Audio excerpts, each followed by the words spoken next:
Hey, it's Nemato. This is the case that I put together and used for my live Eurorack set that I played at the end of February. It's April now. This is a pretty timely upload. I'm doing another set here on April 23rd, and then maybe some more come May and this summer. So before I, rip apart this case and make a bunch of changes to it, I wanted to talk through kind of how I had things laid out, how I was playing some of the music that I was, and then the pros and cons as far as how this went and why I'm making some of the adjustments. Why I'm making some of the adjustments that I am. Overall, I think the set went okay. Could have been worse. Could have been a lot worse. I've been trying for so long just to figure me out, and all I needed was someone to show me how.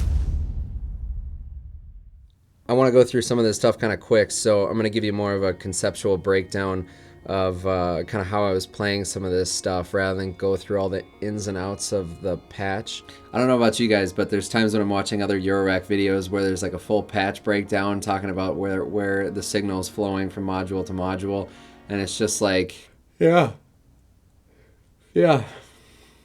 Wait, that's patched into what? So down here, this vacant spot, just kind of ignore that. There was a second Bitbox module here, but I actually lent it to my buddy KJ, who was actually playing a set that night as well.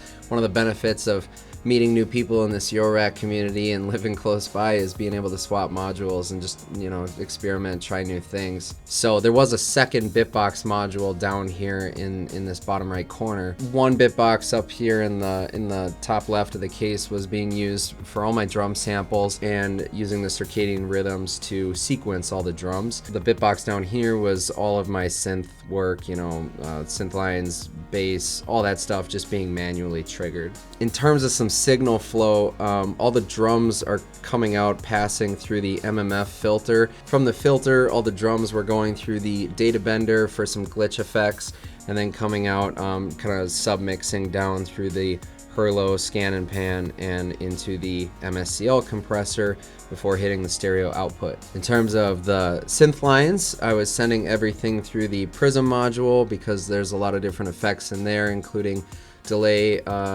decimate, or like bit crusher, and different effects I could use on the synths for transitions, and then sending that through both the Mimeophone delay, QPass for again some filtering. Had the ZDSP in for just some like glue reverb, which really in that space in the venue, it was really only using a touch of that because there was already a good amount of reverb in the room. I didn't have to do much, and then also once again, submixing through the Hurlo and scan and pan before hitting the compressor on the MSCL. Circadian Rhythms was controlling the master clock, and I was malting that out to a variety of sources through these different malts in the 1U case here. This Arcadian Rhythms in here was a lot of fun because I kind of had it rigged up so that it was controlling parameters on both the Prism and the data bender.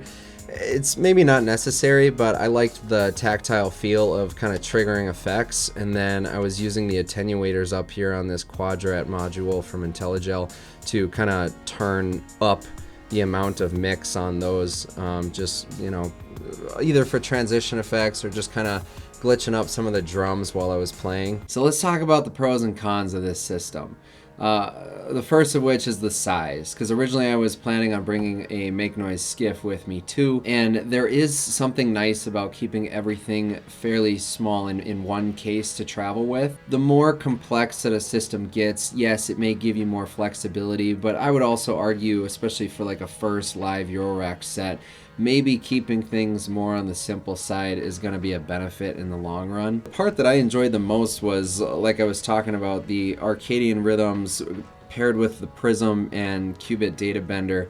I mean, those modules, it's like they were built for live performance. It's fun to kind of mangle things on the fly and bring in a little bit of, like glitch, originality to some of the rhythms or parts that you have, especially when we're talking about trying to transition from one song to another. As far as cons, But let's just say there's some moments I wish I could have had back. So one of the biggest problems that this system gave me was tempo syncing. Arguably, some of this is probably my own fault. I would say I was probably trying to do things a little more complex than I needed to, playing lots of different songs and varying clock a lot. Adjusting from song to song, there seems to be a little bit of a delay with the 2 bitbox modules when you're making kind of more dramatic tempo adjustments, especially if you're going down in tempo, is what I was noticing. There's just this like time that I felt like I was trying to kill to give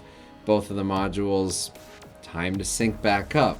And some songs that worked okay, like some of the transitions I was able to do with the Prism Data Bender to kind of fill some of those gaps worked okay. And then there were there were a couple moments. One, I had to completely abandon a song just because it was just not coming together. I'm sitting up there playing and just like, God. The other aspect to using the 2 bitbox modules that I found a little challenging, not so much with all my drum samples, but with the synth lines, bass lines, all of the settings for the filters, the volume, all that stuff is great to have, but it's all within the menu that you kind of have to dive into. And so to do that, if you're triggering multiple samples, I just found there's not a good way, or at least in the way I have this case configured, it's not a good way to kind of slowly fade things in or out. It's just you trigger it, and it's on and it's playing. Aside from that, overall, the way that the set turned out, I'm honestly surprised it went as well as it did, because the night before the set, this case was in a different configuration. I completely reconfigured everything the night before the set. Don't do that to yourself. Long story short, the way that this was originally configured, I had all my different drums, synths, everything submixing down into mono channels. Which, yeah, you could argue that that's not the worst thing in the world, but when you're taking music that's been pre-produced as stereo and trying to take a lot of different parts that were mixed stereo and jam them all on top of each other in a mono signal, I was listening to it while practicing, and it was like, this isn't right. I can't play like this. So the night before the set, everything changed, and then I was kind of practicing for a few hours before everything, which I'm ashamed to admit. These little USB lights, super handy if you're playing somewhere with Eurorack, and don't forget about light, because you may find yourself playing in a fairly dark venue, and if you are regularly trying to access different knobs, especially through all the cable spaghetti, and you can't really see what you're touching, these things are super handy. I can't take credit for this. I saw this on another Eurorack page on Instagram. Alex from WMD was playing that night, and actually ended up, we were talking about it before playing, I ended up just taking one of these and kind of turning it over towards his case so that he had a little bit of additional light while he was playing, which was kind of funny. So this is a handy little utility when it comes to like utilizing a 1U row in a live case like this.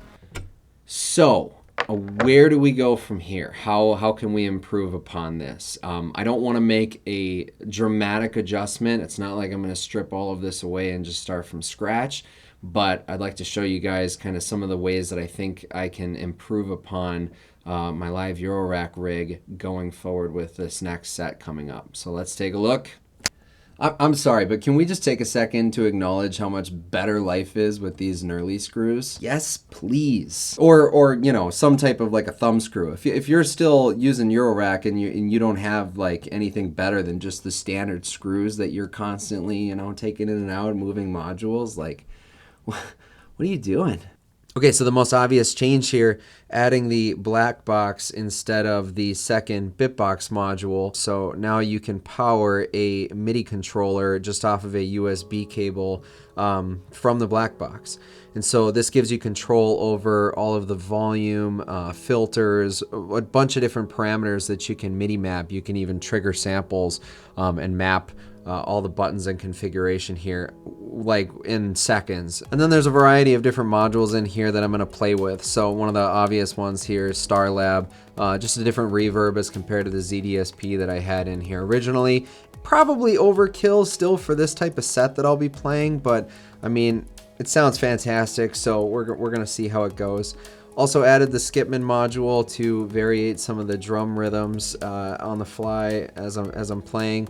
And then a few new additions down here. So one of the ones I'm most excited about would be this Lapsus Os from Noise Engineering. The way I envision using this is in unipolar mode. As you move the faders up, you can control CV for a lot of different parameters on these different channels. And so I envision taking, for example, a high pass filter maybe from the Prism on the drums, you know, sliding up the high pass filter as well as delay on the Mimeophone, the Starlab, creating a bunch of big space for kind of like a transition effect, and then slamming everything back in with the drums. So fundamentally, I don't think I'm changing too much here. The black box functions very similarly to the Bitbox, just with some added features.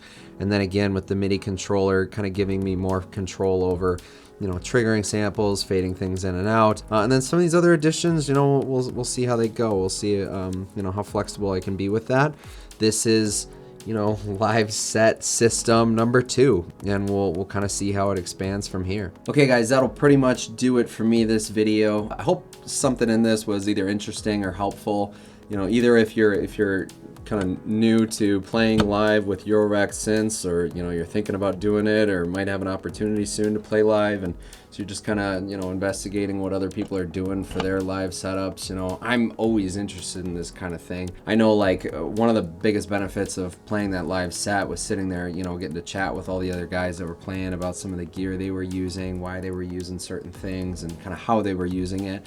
And that stuff is just like always interesting. This is a unsolvable puzzle in some regard, and so it's just figuring out kind of how you want to play and what equipment you can use that gets you there best. Most of this stuff I already kind of had going into the first set, so you know, I would encourage you to not necessarily go out and just buy a ton of new equipment.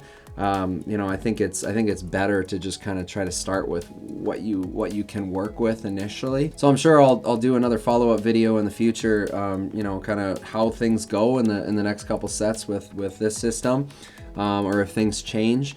One thing I'm interested in doing, if you would be interested in watching and listening, is I'm not opposed to doing some live sets, maybe here on YouTube or on Twitch or something, if there's enough interest in listening to some music I could put together. So if that sounds at all cool, you know, let me know down in the comments. Another thing I'm curious about, like for any of you guys who have played live or you know, have thought about this, like what modules are like the staples in your system that you don't think you could play live without, and I'm just super curious in this stuff. All right, I think that pretty much wraps up everything for this video. So thanks for tuning in, watching, if you guys are still here. Hope you got something out of it, and if you haven't subscribed to the channel yet, I hope you'll consider doing so, and otherwise hopefully I'll see you guys soon after playing a set or two with this system. All right, now I gotta go prep and not procrastinate this time. See you guys.